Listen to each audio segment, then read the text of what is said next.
It is no secret that corporations govern the world. In fact, we're all aware that every protected group or class is only offered protection because it aligns with a political agenda of some sort, which of course is funded by, you guessed it, corporations.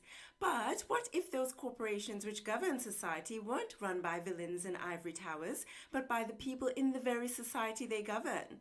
Let's start with an example. Say a podcast host states that crimes against humanity is wrong and should be condemned by all. Well, he's then praised for speaking the truth. But what if that host says that Group A is committing crimes against humanity? Well, if Group A just so happens to be a protected group, then he, his reputation, and his podcast are instantly cancelled.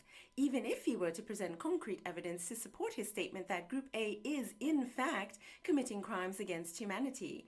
And that is because Group A is part of a narrative which plays a significant part in a political agenda, which is funded by several corporations who are all backing the political party because it suits their own individual corporate agendas. You see, cancelling someone sounds all well and good on the surface and in theory, but in practice, cancel culture is used as a form of censorship, where simply questioning a protected group or cause leads to the cancellation of the person asking the questions, and making an example out of he or she who dares to question the motives or actions of said protected persons or cause is meant to serve as a lesson to others, thereby halting any further probing on the subject.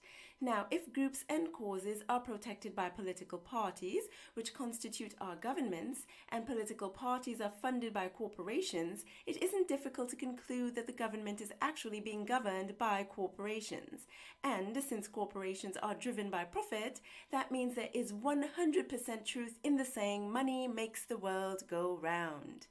At some point, hopefully sooner rather than later, we need to start questioning just why we aren't permitted to question. Yes, those who are brave enough to ask questions do run the risk of cancellation by doing so, but what if everyone did it? What if everyone across all media platforms were to start asking the same previously forbidden questions?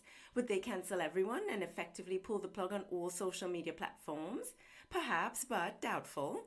No, what would happen if the questions couldn't be stopped is there would be a change in the narrative, and that, to all agendas, political and corporate, is far more terrifying than anything else because he who controls the narrative holds the power.